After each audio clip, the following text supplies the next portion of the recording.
자, 이제 오늘 여러분들과 함께 여호수아서 강해를 계속해서 하는데 한번 따라하겠습니다. 소망의 문, 소망의 문. 지난주에는 우리가 이제 잠깐 정기가 안 들어와서 우리 이재인 군사님 가정에서 우리 예배를 정기가 있는 시원한 곳에서 예배를 드렸고, 이제 오늘은 계속해서 이제 여호수아서 강해를 연장해서 하고 있는데, 여러분들과 봉독한 여호수아서 7장 8절 이하의 말씀을 가지고 소망의 문이다라고 하는 타이틀을 가지고 함께 은혜를 나누고자 합니다. 자, 우리가 지난번에는 이제 아간의 죄에 대해서 여러분들이 보았죠. 여리고성을 하나님의 은혜로 점령했어요. 그럼 무혈 입성했어요. 그렇죠? 총을 가지고 칼을 가지고 그들의 지략을 가지고 여리고성을 무너뜨린 것이 아니라 누구만 할 수 있는 일, 하나님이 할 수 있는 일. 그래서 하나님께서 여리고성을 통해서 이스라엘 민족에게 보여주시는 것은 뭐냐면, 이놈들아, 전쟁은 너희들이 하는 것이 아니라 내가 하는 거다. 이거를 여실히 하나님께서 보여주셨어요. 그래서 여리고성은 난공불락의 성이며 아주 견고한 성임에도 불구하고 하나님이 무너뜨렸단 말이에요. 아멘. 그래서 그들은 조금 아까도 얘기했지만 총 갖고 싸운 것도 아니고 칼 갖고 싸운 것도 아니라 그냥 나팔을 불며 하루에 그냥 법궤를 메고 하루에 한 바퀴씩 돌고, 일에 되는 날 7바퀴를 돌았더니 여리고성이 저절로 무너지고, 그 여리고성을 하나님의 능력으로 점령했던 것들을 보여주고 있습니다. 그런데 두 번째로는 이제 그 다음 정복하는 성이 아이성입니다. 아이성은 여리고성에 비하면 아주 작은 성입니다. 그래서 성경에도 보니까는 뭐라고 말하냐면, 이 여리고성은 아주 작은 곳이기 때문에 그냥 뭐 한 3, 4천만 보내도 되지 않겠습니까? 라고 그냥 이스라엘 민족들이 얕잡아 봤죠. 그러니까 교회 신앙이라고 하는 것은 그런 것 같아요. 너무, 한번 따라하겠습니다. 너무 강하게 보여도 쫄고 없고, 너무 약하게 보여도 자만해서는 안 된다. 할렐루야. 그래서 사람들은 이게 그렇거든요. 뭔가 좀 잘 나가거나 능력을 갖추거나 힘이 있을 때는요, 힘이 있을 때는 또 약한 것들을 아주 그렇게 좀 얕잡아 볼 때가 있어요. 그러나 또 반면에 너무 견고하거나 힘이거나 저걸 어떡하지, 이렇게 할 때 그 일들을 하나님이 하십니다. 이번 한 주간도 제가 이제 하나님 앞에 작정 기도하고 이러저런 걸 놓고 하나님 앞 기도했는데, 이제 요즘에는 이제 우리 교회 건축하는데 아주 그냥 돈을 이렇게 좀 세이브 좀 하고 저렇게 세이브했는 게 엉뚱한 대로 다 나가는 거예요. 하나님, 큰일 났습니다. 이거 어떻게 교회 짓습니까? 하나님 앞에 기도했더니 하나님께서 심플하게 한 가지 저의 마음속에 주신 게 있어요.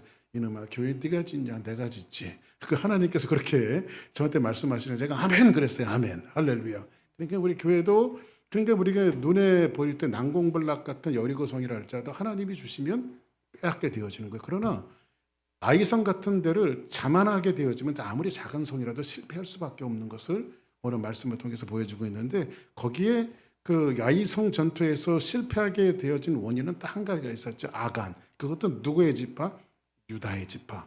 유다의 지파는 야곱의 12아들 중에서 유다의 지파는 굉장히 중요한 포지션을 차지합니다. 왜냐하면 그 유다의 지파에서 예수 그리스도가 탄생되어지기 때문입니다. 그런데 예수 그리스도께서 탄생되어질 유다의 지파에 누가 있냐면 바로 아간이 있어요. 아간. 근데 아간은 말썽꾸러기 뭐 이런 뜻을 갖고 있는데, 아간의 죄 때문에 결국은 그 죄 때문에 아이성의 전투에서 이스라엘 민족이 실패하는 것을 볼 수 있는데, 그 실패하게 된 원인이 뭐라고 그랬죠? 하나님 앞에 바쳐진 거. 그러니까 바쳐졌다라고 하는 것은, 여러분들에게 바쳐진 것에 대한 반대말은 바치지 않은 것이 아니라, 바쳐진 것에 대해서 동의어는 뭐라 했어요? 죽인 거. 그러니까 하나님께서 이스라엘 민족에게 주시는 모든 땅은 숨 쉬는 것들은 다 죽여야 되는 거예요. 다. 죽인다라고 하는 그것을 성경은 뭐라고 말해요? 바친다, 이렇게 말해요. 왜 숨 쉬는 것들은 다 죽이냐면, 가나안 땅은 아주 오랜 역사 동안, 수천 년 동안, 수백 년 동안 그 역사는 어떤 역사예요? 우상의 역사고, 거기 하나님을 반대하는 그런 역사였기 때문에 거기에 있는 모든 것들은 다 죽이게 돼 있어요. 전부 다 하나님 다 죽이게 돼 있어요. 그런데 이스라엘 민족 가운데 누가? 아간이 그것을 임마이 포켓한데, 이것을 단순히 물건을 훔쳐서 하나님께서 저주한 것이 아니라, 거기에는 하나님 앞에 반드시 우상 문화를 척결해야 되는데, 이런 거예요. 99%는 하나님을 믿는데 1%는 세상 것도 갖고 살겠습니다. 근데 하나님은요, 전부 아니면 전부 다가 아닙니다. 하나님은 전부를 다 원하십니다. 그래서 여러분들, 제가 언젠가 그런 말씀 드렸죠. 제가 제 아내 있는데, 여보, 나는 당신을 99% 사랑해. 그럼 1%는 누군데? 저 미스 김을 1%는 사랑해. 이렇게 얘기하면 어떻게 될까요? 응? 따기가 한 대 올라오겠죠. 따기가. 그죠? 그러니까 이제 전부 아니면 전무죠. 그죠? 전부 아니면 전무예요. 그러니까 하나님의 사랑은 전부 사랑하느냐 아니냐. 그 1%의 여지도 하나님 줄 수 없죠. 근데 1%의 여지를 남겨두었던 그 땅에서 어떤 역사가 블레셋이 일어나고 이스라엘 민족의 발목을 잡는 그런 역사들이 그 여호수아와 더불어 여리고성을 다 점령하지 못한 문명의 그 1%에서 역사적으로 계속해서 이스라엘 민족의 발목을 맞는 블레셋 민족들이 골리앗이 거기서 일어나고, 그 다음에 삼손을 잡았던 드릴라가 거기서 일어나고, 뭐 여러 가지 그런 역사에 반복되어진, 이것은 뭐예요? 전부 멸하지 않았기 때문에. 그러니까 하나님 앞에 바치는 것은 뭐예요? 전부 아니면 전부다. 그죠? 그러니까 하나님은 우리에게 몇 프로를 원하십니까? 100%. 아멘. 그래서 하나님께서 원하시는 것은 이겁니다. 성경에 보니까 나아만 장군이 엘리사가 그렇게 얘기하면, 문둥병이 들었을 때에 요단강에 가서 몸을 7번 씻으라고 말합니다. 그러면 하나님께서 일을 진행하시는 것이 이러면 얼마나 좋을까요? 한 번 들어갔다 나왔더니 손목이 문둥병이 없어지고, 2번 들어갔다 나왔더니 팔이 문둥병이 없어지고, 점차적으로 조금씩 좋아지면 순종할 맛이 날까요, 안 날까요? 그렇죠? 조금씩 좋아지면 한 번 들어갈 때 달라지고, 2번 들어갈 때 달라지고, 3번 들어갈 때 달라지고, 이렇게 하면은 순종하는 맛이 날 거예요. 순종했더니 하나님께 주시는구나. 근데 6번을 들어갔다 나와도 어떻게 됐어요? 똑같아요. 그렇죠? 그러면 우리는 그때 어떻게 합니까? 한번 따라하겠습니다. 하나님도 별 수 없구나. 에라 안 한다. 그렇죠? 신앙생활이 그런 거죠. 근데 하나님은 몇 번을 원해요? 7번 다. 이걸 뭐라고 말하냐면, 따라하겠습니다. 완전 순종. 그래, 완전 순종이라고 말하는 거예요. 하나님께서는 전부 아니면 전부예요. 완전 순종을 할 때에 하나님의 역사가 이루어지는 것을 성경은 요소에서 우리에게 이야기해 주고 있는데, 오늘 이 아이성의 전쟁의 실패는 어디에서 일어났냐면 순종의 원리. 그러니까 그들은 순종의 원리를 힘의 원리로 생각했어요. 힘의 원리. 힘으로 우리가 여리고성 정도도 무너뜨렸는데 이 정도 조그만 성이야. 이렇게 얕잡아 봤죠. 그래서 성경에서 뭐라고 말하죠? 저희들은 소수니, 이렇게 말합니다. 아이성을 저희들은 소수니, 아주 얕잡아 봤죠. 그래서 가나안 전쟁은 어느 것 하나도 힘의 논리로, 힘의 원천으로 얻을 수 있는 땅이라, 가나안 전쟁은 뭡니까? 전부 다 순종으로 얻는 땅이다. 그러면 그리스도인들이 걸어가는 삶이 있어요. 여러분, 주사랑교회 성도들, 여러분들이 정말 잘 되기를 원하십니까?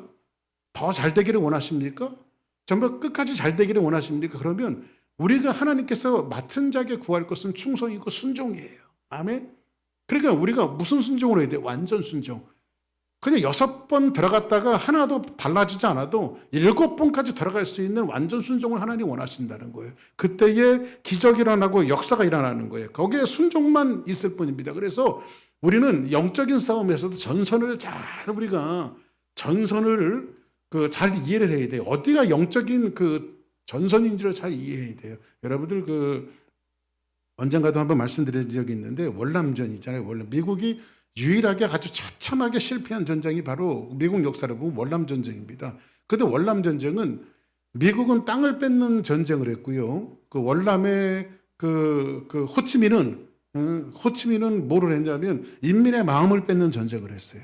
그러니까는 이 월남 사람들이, 월맹들이 전부 다 호치민 편에 들은 거예요. 그러니까 이 미국 사람들은 가서 막 땅을 뺏었는데, 어느 불악에 들어가면요, 막 사람들이 미군 왔다고 그냥 막 손을 막 들다가요, 밤에는 폭탄 들고 오는 거예요. 폭탄 들고. 영화 같은 것들 보면요, 애들이 폭탄을 이렇게 품고 와요. 이렇게 김미 초콜릿 하다가 폭탄 탁 터뜨리고 가는 거예요. 그러니까 이게 분명한 전선이 이렇게 나눠져 있으면, 우리나라 383처럼 저쪽은 북한, 이쪽은 남한 이렇게 있으면 얼마나 전쟁하기가 편하겠어요. 근데 전선이 없는 거예요. 전선이. 영적인 전쟁도 마찬가지거든요. 우리는 눈에 보이는 이 전선이 없어요. 그러니까 우리가 항상 뭐가 있어야 되냐면 영적인 눈들이 열려져야 돼요. 어디가 전선인지, 어디가 그 마귀의 역사가 있고 어디가 하나님의 역사가 있는지 이 전선을 잘 이해해야 되거든요. 근데 그것을 성경에서 뭐라고 말하냐면 바로 순종이다. 아멘. 하나님 앞에 순종하는 것이다. 근데 이스라엘 민족이 저질렀던 그 전쟁은 뭐죠? 하나님 앞에 하나님이 손대지 말라고 한 것을 손을 댔죠. 아까도 말씀드린 바친다라고 하는 것은 뭐라 그랬어요? 한번 따라 합시다. 죽여라. 죽여라.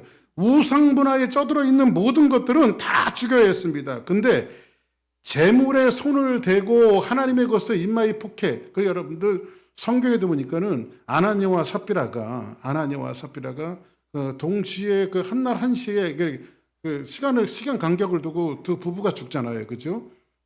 그때 초대교회 성령의 역사가 대단했습니다. 여러분들 그런 거 있습니다. 성령의 역사가 대단하면요, 이 하나님의 경건함과 거룩함이 있어요. 그러면 하나님의 경건함과 거룩함이 있으면요, 죄는 이렇게 다 분리가 되어지게 돼 있어요. 하나님의 거룩함이 있기 때문에. 근데 그 당시에는 성령 충만하니까 성령 충만했을 때에 사도행전에 일어났던 현상이 뭐였는지 아십니까? 여러분들 성령 충만하면 여러분들에게 무슨 마음이 생길까요? 한번 여러분 성령 충만했던 분들은 한번 말씀해 보세요. 예? 여러분들 마음속에 어떤 마음이 생길 거예요? 조건사님은 성령 충만하신 적 있습니까? 성령 충만하면 어떤 일이 벌어지는 거예요? 초대교회에 성령 충만해지니까요, 어떤 역사가 벌어지냐면요, 내게 내 것으로 여겨지지 않는 거예요. 내게 내 것으로. 근데 이것도 너 해. 다 주는 거야, 다. 그렇죠? 그러니까 사람들이요, 그 당시에는 이제 사람들이 예수 믿는 것 때문에 불이익을 당하는 사람들이 굉장히 많았어요. 그리고 또 퍼졌던 그 유대인들, 그러니까 그 히브리 사람들이 예루살렘에 들어와서 이제 하나님의 경건함을 맛보고 그냥 주둔한 사람들이 많았어요. 다시 자기네 어떤 자기네가 터전으로 돌아가지 않고 예루살렘에 주둔한 사람들이 굉장히 많았어요. 그 사람들이 예수를 믿게 되어지고 교회에 나오게 되어지니까 당장 뭐가 힘들겠어요? 먹고 살기가 힘든 거예요, 이게요. 그러니까 교회에 누가 말하는 난민들이 많은 거예요, 교회 난민들이. 그래, 이 사람들은 일단 먹여 살려야 될 거 아니에요. 먹여 살려야 되니까 어떻게 될까요? 유대에 살았던 경건한 부자들이 자기의 것들을 다 갖다 내다 팔아서 난민들을 구제를 했다고. 그래서 사도들이 그 난민들을 구제하는데 하루 종일 뭘 나눠주는 거예요. 매일 구제하는 거예요. 매일. 근데 구제의 가장 대표적인 사람이 누구죠? 바로 바나바입니다. 바나바는 자기의 땅을 다 자기의 소유를 팔아갖고 가난한 사람을 구제했어요. 그러니까는 그 교회, 예루살렘 교회에 가장 인기가 많았던 사람이 누굴까요? 베드로일까요? 바나바일까요? 교회는 돈 많이 내는 사람이 인기가 많습니다. 베드로보다도 그 사람들이 이제 바나바가 이제 구제헌금을 많이 내놓으니까 사람들이 이렇게 하는 거예요. 바나바만 들어오면 사람들이 그냥 웅성웅성거리고, 야, 저 사람 들어왔다고. 왜냐면 목근육이 포도청이다 보니까요, 일단 양식을 주는 사람이 좋은 거야. 그렇죠? 영적인 양식은 눈에 안 보이고 육적인 양식은 눈에 보이니까. 그래서 바나바를 외치니까 거기에 시험 드는 사람이 있었는데 누구냐면 바로 아나니아와 삽비라 부부란 말이야. 그죠? 아나니아가 하루는 집에 들어오더니 이런 얘기를 하는 겁니다. 에이, 요즘에 교회도 가기 싫어. 왜요? 왜 교회를 안 가요? 아유, 가면 다 바나바만 얘기하고, 아주 눈꼴 사나워 죽겠어. 아유. 그랬더니 삽비라가 옆에서, 삽비라가 구매의 여왕 아닙니까? 그죠? 삽비라. 응? 뭐든지 사는 여자예요. 삽비라. 그런데 이 삽비라가 그런 얘기를 한 거예요. 그럼 당신 우리도 한 건 하자고. 그래서 이 사람들도요, 둘이 부부가 합쳐갖고 한 건을 했습니다. 땅을 팔아갖고 갖다 놨는데 얼마나 갖다 놨어요? 반은 자기네들이 감춰놓고 반은 하나님 앞에 갖다 드렸죠. 그때 베드로가 그걸 지적하는데, 왜 자기 땅 팔아갖고 반을 갖는 게 죄겠습니까? 저는 죄 아니라고 생각해요. 예? 반을 자기 땅인데 자기 땅 가갖고 1,000만 원어치 팔았으면 500만 원 헌금하고 500만 원은 가사 생활을 위해서 쓰는 게 뭐가 그게 죄겠습니까? 그게 저는 그 죄가 아니라고 생각해요. 근데 거기에 근본적인 죄는 뭐예요? 성령을 속이고 하나님을 속인 거죠. 그러니까는 세상의 모든 것들은 다 속일 수 있지만 누구는 못 속여요. 하나님은 속이지 못해요. 그러니까 신앙생활은 한번 따라합시다. 신앙생활은 가식 드는 게 아니다. 할렐루야. 신앙생활은 가식 드는 게 아니에요. 그러니까 하나님 앞에 뭐든지 시간을 드리고 물질을 드리고 뭐 마음을 드릴 때에 누가 알아주는 것도 다 필요 없고 정말 하나님 앞에 진솔한 마음으로 여러분들이 시간과 물질과 모든 것들을 드릴 때 그때 하나님 기뻐하시는 거예요. 근데 여기서 아간의 제약은 이제 단순히 물건을 훔쳐갖고 자기가 입마에 포켓한 게 죄가 아니라 영적인 죄를 지은 거예요. 영적인 죄는 뭐냐면 우상 문화에 쩌들었던 그 모든 것들을 다 죽여야 하는데도 불구하고 그걸 죽이지 않았어요. 왜 그럴까요? 우리는 영적인 나시린들이에요. 나시린. 여러분들 나시린이 세 가지를 금하게 돼 있죠. 하나는 뭐예요? 독주를 마시면 안 돼요. 술을 마시면 안 돼요. 두 번째는요. 머리에 삭도를 대서는 안 돼요. 세 번째는 뭐예요? 시체에 손을 대서는 안 돼요. 그러니까 시체에 손을 대서 안 된다라고 하는 것은 죽음에 손을 대지 않는 거예요. 왜냐하면 예수 믿었다라고 하는 것은 죽음과 관계가 없는 거예요. 우리는 영생하람을 받은 사람이기 때문에 이스라엘 민족들은 이제 홍해바다에서 침례 다 받고 구원받아서 가나안 땅에 들어간 이스라엘 민족들은 영적으로 죽음과 상관이 있는 사람이 없는 사람들이에요. 죽음과 상관이 없는 사람들이잖아요. 근데 거기에 아간이 뭘 내? 죽음에 손을 댄 거예요. 죽음에. 그러니까 이것은 뭐냐면 하나님에 대해서 영적으로 굉장히 반기를 든 거란 말이에요. 그래서 이제 그런 그 죽음과 상관이 없다라고 하는 이 명령을 어기게 되어진 것이 되어지는데, 자 그러면 이제 오늘은 이 말씀이 오늘 여러분들과 같이 봉독한 이 말씀이 이 죄가 그러면 어떻게 죄가 들어오게 되어졌나, 세 가지 경로를 성경 우리에게 말하고 있는데 어떻게 죄가 들어왔나 한번 봅시다. 8절 한번 같이 읽어볼까요? 시작. 주여 이스라엘이 그의 원수들 앞에서 돌아섰으니 내가 무슨 말 하오리까. 조금 넘어가서 13절 한번 봅시다. 시작.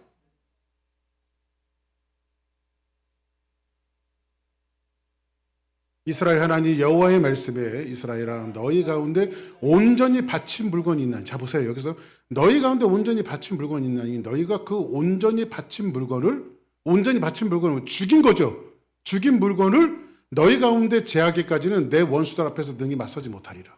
그러니까 작은 성이라 할지라도 이 하나 영적인 문제를 해결하지 못하면 하나님께서 한 걸음 더 나가지 못하게 하는 거예요. 그러니까 여러분들 우리가 영적으로 뭔가 자꾸 힘들게 하고 앞으로 나가지 못하게 되어지는 원인이 뭐냐면, 뭔가 우리는 그리스도인들로서 자꾸 뭔가를 생각해야 돼. 영적으로 장애물이 뭐가 있는가를 자꾸 생각하고 그 장애물을 제거해야 되는데, 여기에 장애물을 온전히 바친 물건은 너희 가운데 제하기까지는, 그러니까 다 죽여야 되는데 죽이지 않은 것이 있는 거예요. 그죠? 그걸 제하기까지는 하나님이 어떤 일도 하시지 않는다는 거예요. 자 그럼 15절 한번 봅시다. 시작. 그와 그의 모든 소유를 그리하라. 이는 여호와의 언약을 어기고 이스라엘 가운데 망령된 일을 행하였음이라 하셨다 하라. 이렇게 말합니다. 자 그러면 여기 훔친 물건을 이거를 뭐라고 말해요? 언약을 어겼다고 말해요. 언약. 하나님은요 대대적으로 약속의 하나님이고 언약의 하나님이에요. 그죠? 근데 하나님이 여러분들에게 언젠가 말씀드렸죠. 하나님께서 아브라함과 언약하실 때 언약식을 해요. 하나님께서 어떤 언약식을 하냐면, 내가 하늘의 별과 같이 바다의 모래같이 네 자손을 번성하게 해주겠다. 내가 이 땅을 너에게 주겠다. 그리고 나서 내가 너에게 자식을 주겠다. 이런 언약을 하시고 나서 하나님과 아브라함 사이 언약식을 했는데 짐승들을 다 잡아놔요. 그렇죠? 그리고 거기에 배를 갈라놓고요. 재물들을 갈라놓고요. 하나님 앞에 제사드릴 때 하나님의 불이 거기에 지나가요. 이 언약식은 뭐냐면 이런 뜻이에요. 뭐냐면 너나 나나 둘 중에 하나 이 언약을 어기면 네가 죽든지 내가 죽든지 둘 중에 하나 죽어야 된다. 이런 언약을 하죠. 그러니까 하나님은 언약을 두시고는 굉장히 무서운 하나님이에요. 근데 이걸 누가 깨요? 아브라함이 깨요. 아브라함이. 그래서 하나님이 아브라함을 죽이시는 사건, 이 언약을 어긴 아브라함을 죽이시는 사건으로 상징적으로 했던 것이 뭐였죠? 할례를 행하죠. 할례는 남자의 생식기를 잘라내는 것인데, 이것을 남자로서는 죽었다 말하는 것인데, 죽고 나서 할례를 행하고 나서 하나님 누구를 주시냐? 이삭을 주세요. 이삭을. 그러니까 이삭은 앞으로 오실 메시아의 표상이고 동정녀 마리아에게 나를 예수 그리스도의 피상을 누구에게 보여주냐면 아브라함과 이삭을 통해서 우리에게 그 그림으로 보여주고 있는 거예요. 죽은 자 가운데서 살아있는 영생을 갖고 올 사람을 우리에게 보여주고 있는 그런 대목이란 말이에요. 이해되십니까? 자, 그러면 이게 성경에 보니까 언약, 즉 이스라엘이 구속받은 관계를 깼다는 거예요. 깼다는 거. 그런데 구속의 언약을 어긴 것을 이제 하나님이 추궁하고 계신데 성경은 뭐라고 말하고 있냐면 여호와의 언약을 어겼는데 이스라엘 가운데 망령된 일을 행하였습니다. 그럼 여기서 이 망령된 일이 뭘까요? 망령이라고 하는 말이 뭘까요? 망령. 여러분 망령이라고 우리 가끔 그런 말을 써요. 저 양반 망령 났어. 이런 말도 쓰잖아요. 근데 옛날에는 치매라고 하는 그런 말이 없어서 그 치매라고 하는 말들이 흔하게 쓰지 않았는데 이제 요즘식으로 얘기하면 치매 환자들이 망령된 거예요. 망령. 그죠? 응? 그래서 이게 뭐 이렇게 많이 저거 하면 오늘 아침에도 저희 형님이 전화가 왔어요. 그래가지고 저희 어머니가 좀 건강하시거든요. 건강하신데 이제 뭐 내일에 장담하실 수 없는 나이죠. 진짜 어느 날 갑자기 심장이 멈추면 사람은 다 죽는 거잖아요, 누구든지. 그런데 저희 형님이 이제 전화가 왔고 이런저런 얘기하다가 기도 많이 해야 되겠다. 왜 그랬더니 근데 항상 그런 건 아닌데 저희 어머니가 밥을 드신 것을 잊어버린대요. 나 밥 먹었나 그러신대요. 응? 진짜 그런 소리 들을 때마다요 심장이 철렁철렁 내려앉습니다. 제가. 응? 가까이 있어서 멀리 있어서 가뵙지도 못하고. 근데 여기서 망령 때 행했다라고 하는 것은 그런 망령을 이야기하는 것이라 이 성경이 말하는 망령은 한번 여러분들 실험 삼아서 한번 해봅시다. 시브리 말로 이게 외우기가 굉장히 쉬워요. 한번 따라하겠습니다. 네발라. 시작. 네발라. 잘 안 외워지면 네발로래니까 이렇게 하면 돼요. 네발라. 네발라라고 하는 이 말인데 이 네발라라고 하는 이 말은 뭐냐면 노인이 치매를 걸리는 것이 아니라 이런 거예요. 언어 그대로 해석을 하면 남편이 있는 여자가 남편이 있는 유부녀가 다른 남자와 관계하는 거 이게 네발라의 원색적인 표현이에요. 이걸 망령이라고 말합니다. 자, 그러면 우리의 신랑은 누구죠? 예수 그리스도예요. 교회는 그의 신부죠. 그러면 예수 그리스도를 놔두고 우리는 매주 딴짓을 합니까? 안 합니까? 솔직히 한번 얘기해봐요. 옆에 분들하고 이렇게 하십니다. 네발라 시작. 그치? 신랑 대신 예수 그리스도를 놔두고 우리는 항상 네발라 하잖아요. 그죠? 그러니까 신부로서 신랑 대신 예수님과의 관계를 늘 끊는 삶이에요. 근데 성경에서 보니까 21절에 보니까 21절에 보니까 뭐라고 말하고 있냐면 이렇게 말하면 21절에 한 16절 쭉 한번 볼까요? 시작. 이에 여호수아가 아침에 일찍 일어나서 이스라엘을 그 지파대로 가까이 나오게 하였더니 유다 지파가 뽑혔고, 자 그러면 이제 제비를 뽑는 거예요. 하나님의 방식대로 제비를 뽑는데 12지파에서 누가 뽑혔어요? 유다의 지파가 뽑혔어요. 그렇죠? 자 그러면 유다의 지파는 대단한 지파예요. 앞으로 유다의 지파에서 예수님이 탄생하실 거니까. 그렇죠?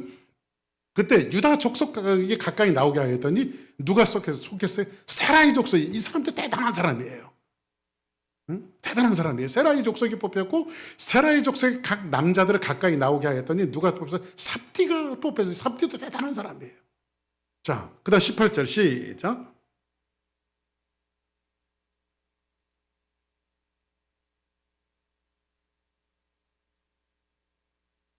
자, 여기서 보니까 세라의 증손이요 삽디의 손자여 갈미까지 아주 신앙의 명문을 이어왔는데 이 명문 가정의 맨 마지막 아간이 뽑혔는데 그럼 이 말은 뭐냐면요.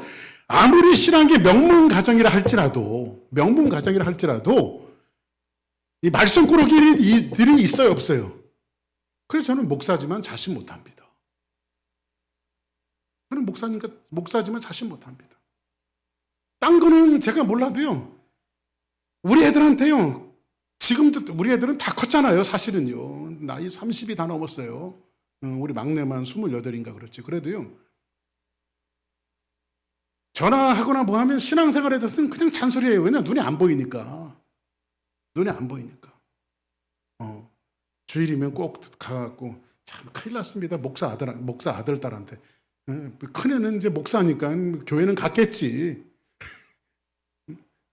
근데 아들하고 딸한테 교회 잘 갔다 왔냐? 주일 저녁은 제가 일이에요. 주일 저녁은 항상 전화를 해요. 교회 잘 갔다 왔냐? 예, 잘 갔다 왔습니다. 목사님 말씀 은혜스러웠냐? 예, 은혜스러웠습니다. 무슨 말씀을 하시든. 그러다가 쯤에 무슨 말인지 잘 모르면 너 안 갔지? 바로 나가는 겁니다. 어쩌다가 뭐 그건 자주 있는 일은 아니지만 어쩌다 한 번씩은요. 아빠 어디 좀 갔다 오느라고 못 갔습니다. 그러면 제가 막 전화로 그냥 잔소리하는 지금서도 전화 끊지 마. 그러면서 제가 잔소리를 그냥 막 이렇게 됩니다. 그럼 어떨 땐 그러죠. 아빠 내가 30이 넘었는데 이제 그만하시라고 제가 잘할 테니까 난 죽을 때까지 이건 하겠다. 우리 어머니가 저한테 가르쳐 준 거예요. 저희 어머니도 지금도 그러세요. 지금도. 제가 목사인데 저는 신앙생활 잘하고 있니? 아니 어머니 목사 보고 신앙생활 잘하고 있니가 뭡니까? 제가 그래요. 그래도 목사라도 신앙생활 잘해야 돼. 저희 어머니가 항상 그러세요. 그러니까 여기 보니까 명문 가정 안에 지금 누가 있어요? 아간이 있어요. 아간이. 근데 제가 들어오는 경로를 이렇게 말하는데 한번 보세요. 19절 시작. 그러므로 여호수아가 아간에게 이르되 내 아들아 청하노니 이스라엘의 하나님 여호와께 영광을 돌려 그 앞에 자복하고 내가 행한 일을 내게 알게 하라. 그 일을 내게 숨기지 말라 하니 여호수아가 말한 거예요. 20절 시작.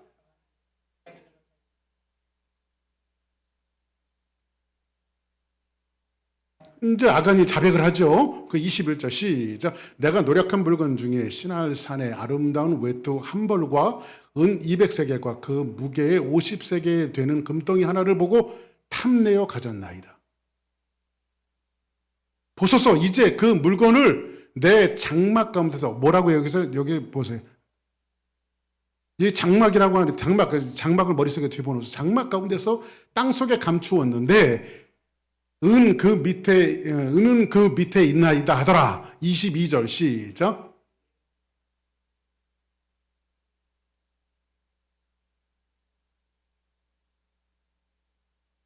저 여기서 장막이 두 번이 나오죠. 장막이라고 하는 말이 굉장히 많이 나오죠. 23절 보세요. 그들이 그것을 장막 가운데 취하여 여호수아와 이스라엘 모든 자손에게 가지고 오매 그들이 그것을 여호와 앞에 쏟아 넣은지라. 자, 그러면 하나님이 죽이라고 하는 그 모든 것들을 지금 다 갖고 쏟아 부어놓은 거죠. 근데 제가 들어오는 경로가 있는데 이 경로가 어떻게 들어오냐면 이렇게 들어옵니다. 내가 노력한 물건 중에 시나산의 아름다운 외투 한 벌은 은 200세가 그 무게가 50세겔 되는 금덩이 하나를 여기서 한번 따라합시다. 보고 그 다음에 탐내요. 그 다음에 세 번째 한번 가졌나이다. 이거 여러분들 어서 많이 본 거 아닙니까? 아담과 하와가 선악과를 보고 뭐라고 말합니까? 먹음직도 하고 보암직도 하고 지혜롭게 할 만큼 탐스럽게. 그리고 여러분들 사람들에게 가장 마음속에 도사리고 있는 그리스도인이라 할지라도 여기서 말씀을 증거하는 박 목사도 마찬가지인데 가장 마음속에 도사리고 있는 게 뭔지 아십니까? 바로 탐심이에요. 탐심이에요. 그래서 성경은 뭐라고 말하냐면 성경은 정확하게 뭐라고 하냐면 한번 따라합시다. 탐심은 우상숭배니라. 탐심이 뭐예요? 그러니까 뭘 탐하는 가지고 싶은 마음이야. 누구든지 갖고 있을 수 있는 거 아니에요. 그죠? 뭐 좋은 거 있으면 가지고 싶잖아요. 그죠? 응? 가지고 싶잖아요. 응? 제가 시계가 있잖아요. 이거 좋은 겁니다. 전자시계. 응? 좋은 건데 이거를 이렇게 보고 가지고 싶었어요. 그랬더니 저희 아들이 마음에 부담을 가졌는지 이걸 하나 사다 주더라고요. 제 돈 주고 저는 못 삽니다. 그러니까 가지고 싶은 게 있잖아요. 그죠? 이거 가지고 싶은 것은 죄일까요, 아닐까요? 그런 마음을 갖는 건 죄가 아닙니다. 그러나 그거를 잘못된 방법으로 탐하여 가졌을 때 그게 뭐가 되는 거예요? 죄가 되는 겁니다. 어떤 누구라고 말씀 안 드리지만 이렇게 어떤 사람이 매주마다 명품백을 사갖고 인스타그램에 이렇게 올리더래요. 인스타그램에. 아니 매주 그것도 1, 2천 불짜리도 아니야. 막 뭐 4천 불, 5천 불짜리를 매주 어떻게 사는지 몰라 그거를 인스타그램에 올리더래요. 그 이재용 원사님도 같이 들었구나. 그때 어떤 변호사님과 같이 얘기하는데 변호사님이 그 얘기를 듣더니 목사님 그거 전문 용어로 미친 XX라고 합니다. 그러더라고요. 점잖은 분이. 점잖은 분이. 그게 여러분들 이런 그 성경에 보니까는 이 탐심에 대한 것들을 이렇게 말하고 있는데 이 사단은 하와가 먹음직도 하고 보암직도 하고 다 지혜롭게 할 만큼 탐스럽게 해갖고 결국은 사단이 하와를 공격한 게 뭐예요? 이걸 먹으면 죽는다 그랬어. 근데 사단은 뭐라고 그러죠? 야, 안 죽어. 안 죽어. 그래서 사단은요, 속이잖아요. 그죠? 계속 끊임없이 우리에게 탐심의 마음을 갖는 것을 행동하도록 우리를 속이고 있잖아요. 계속 속여요. 그러니까 사람들이 자꾸 죄를 짓는 거예요. 거기에 대해서. 그래서 여러분들, 이단 중에서도요, 가장 골치 아픈 이단이 뭔지 아십니까? 뭐, 통일교 이런 것들이 이단 축에도 못 들어요, 그냥. 왜냐하면, 그 통일교 안 돼. 여호와의 증인도 맞아. 그 여호와의 증인, 그거 뭐, 우리가 하는데, 진짜 골치 아픈 이단이 뭔지 아십니까? 성경만 가리키는 이단들이 있어. 성경만 가리키는 이단들. 이 구원받아도 그런 거예요, 구원받아도. 성경을 잘못 해석하는 거죠. 성경 66권을 갖고. 그래서 여러분들 워치만이라든지 위트니스리라든지 이 지방교회 같은 것들이 있거든요. 그 사람들은요. 킹제임스 버전만 가리켜요. 그 사람들은. 킹제임스 버전만. 근데 자기 나름대로 해석을 하죠. 이 사람들. 자기 나름대로 해석. 그러니까 지금도요. 이런 또 이만이라든지 신천지 이런 것들이 다 마찬가지예요. 이 사람들이 뭐에 자극을 하냐면요. 이런 거예요. 사실은 그 사람들이 이론이 깨달아짐으로 구원을 얻는다는 거예요. 깨달아짐. 그러니까 머리를 자극하는 거야. 너희들이 이걸 깨달으면 구원을 받는다는 거예요. 깨달으면. 그러니까 여러분 이게 깊게 들어가면 어디에 있는 사상인지 아십니까? 불교도 이런 사상이 있어요. 깨달아질 때 부처가 된다는 거예요. 나도 부처가 될 수 있다. 나도 신이 될 수 있다. 이거거든요. 깨달아졌을 때. 그래서 이 사람들은 뭐 윤회를 하잖아요. 생명이 죽으면 또 낳고 죽으면 또 낳고 계속 이 생명이 이 동그란데 윤회를 하는데 여기서 벗어나는 게 해탈이라는 거예요. 여기서. 그러면 벗어나는 게 해탈이 되면 이게 부처가 되는 거거든요. 부처가. 그래서 이 이단들이요. 깨달음을 통해서 구원을 받는다라고 하는 것을 성경을 가지고 해석을 해갖고 자극하는데 여기에 지금 많은 지성인들이 넘어지고 있어요. 이단들 가보면요. 무식한 사람들이 오는 게 아니라 진짜 똑똑한 사람들이 와요. 석각들이요. 거기 다 빠져가고. 근데 여러분들은 그 사람들도 훨씬 더 똑똑한 사람들이에요. 교회에 이렇게 다니니까. 할렐루야. 제대로 예수님 믿으니까. 그래서 성경이 여러분들, 성경에 하나님께서 이스라엘 민족에게 십계명을 주시잖아요. 1계명서부터 10계명 주시는데 1계명 서론은 뭐예요? 나 외에 다른 신을 두지 말아라. 근데 10번째 결론을 뭐로 맺고 있습니까? 남의 것을 탐하지 말아라. 10계명의 결론은 뭐예요? 탐하는 거예요. 결론이. 탐하는 거예요. 근데 이 탐하는 것은 뭐예요? 우상숭배라고 말하고 있어요. 우상숭배. 그러니까 결국은 아간이 죄를 지은 것은 뭐예요? 이거는 반드시 하나님 앞에 바쳐서 죽여야 하는 것인데도 불구하고 아간이 뭐예요? 우상숭배에 빠진 거죠. 하나님 제일 싫어하는 거죠. 그래서 나 외에 다른 신을 두지 말지니라 이것에 대한 결론은 맨 마지막 10번째 계명이 탐하지 않는 것인데 이 전체의 1계명서부터 10계명까지 한꺼번에 다 어겨버린 거예요. 결론은 그렇게 되어지는 거라고. 그 여러분들 이 탐심이 갖는 죄악이 얼마나 무서운지 몰라요. 자, 한번 16절을 한번 더 볼까요? 24절 같이 한번 봅시다. 시작. 여호수아가 이스라엘 모든 사람과 더불어 세라의 아들 아간을 잡고 그 은과 그 외투와 그 금덩어리와 그 아들들과 그 딸들과 그 소들과 그의 나귀들과 그의 양들과 그의 장막과 그에게 속한 모든 것을 이끌고 아골 골짜기로 가서 어디로 가서요? 아골 골짜기로 가서. 자, 그럼 여기 봅시다. 이제 오늘 소망의 문인데 이제 여러분들과 함께 이제 이 말씀은 이제 결론 부분으로 지나가는데 결국은 이제 여기서 장막이라고 하는 말이 계속해서 반복이 되어져. 그래서 그러면 장막은요 하우스라고 하는 개념보다는요 홈이라고 하는 개념이 맞습니다. 홈은 뭐냐면요 한 장막이라고 하는 것은 이것은 아간의 개인의 죄악이 아니라 우리가 갖고 있는 모두의 죄악인 것을 성경은 이렇게 표현하고 싶었던 것 같아요. 한 지붕 아래에 있는 같이 살고 있는 모든 사람들이 갖고 있는 죄악이고 이것은 여기서 말씀을 증거하는 박 목사도 넘어질 수도 있고 여러분들이 넘어질 수 있는 그런 죄악이란 말이에요. 그래서 장막이라고 하는 것들을 계속해서 반복 쓰면서 이것은 하나님께서 경계하고 싶었던 것은 뭐냐면 지금 아간을 처단하지만 이 죄악은 이스라엘 모든 사람들 가운데 너희들도 지을 수 있는 죄악이다라고 하는 것들을 이렇게 성경은 모세를 통해서 표현하고 싶었던 거예요. 제가 볼 때. 그리고 나서 한번 25절 같이 한번 볼까요? 시작.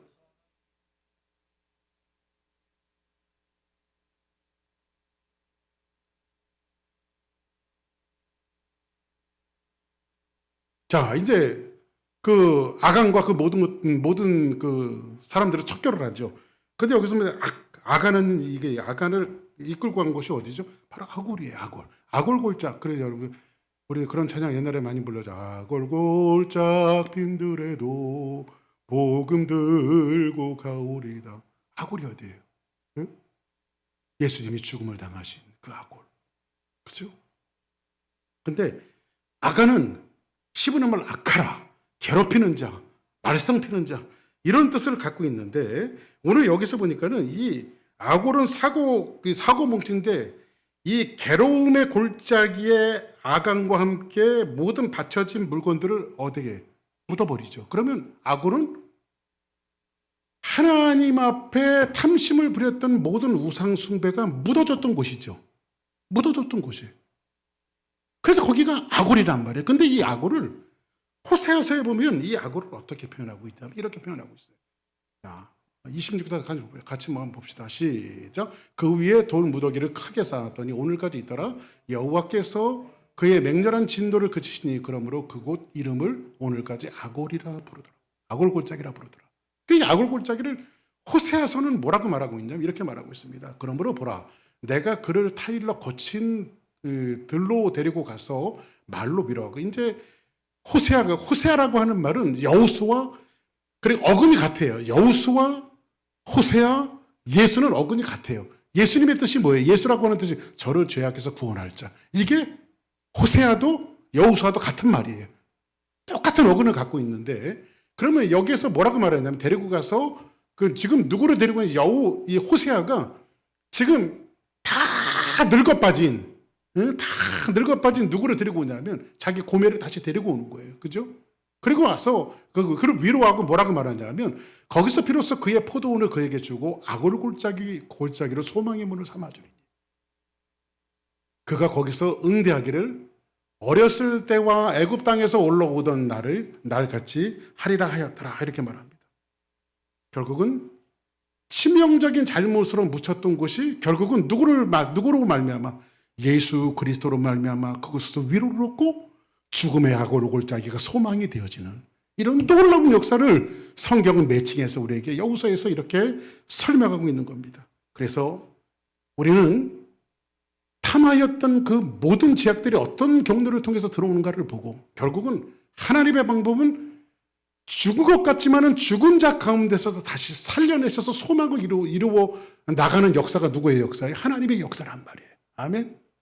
그래서 우리는 과거에 연연해서 있는 역사가 아니라 예수 그리스도를 붙들고 앞으로 전진하는 역사며 거기에 결국은 아골 골짜기 죽음의 골짜기라 할지라도 거기에 누가 예수 그리스도가 십자가를 달리시니 거기에 소망의 문이 되어지는 거예요. 이게 복음이 갖고 있는 핵심이란 말이에요. 오늘 저와 여러분들이 우리 여호수아서 이 말씀을 보면서 정말 진짜 소망의 문이 누구며 이제 아골골짜기에서 진짜 끝난 것 같은 이 삶에도 하나님께서 우리의 인생을 어떻게 회복하시는가를 잘 보시면서 여러분들이 오늘 말씀을 붙들고 이 소망, 이 몸의 소망 무행과 우리 주 예수뿐이 예수에게 소망을 두는 귀한 역사가 있기를 주의 이름으로 축복합니다.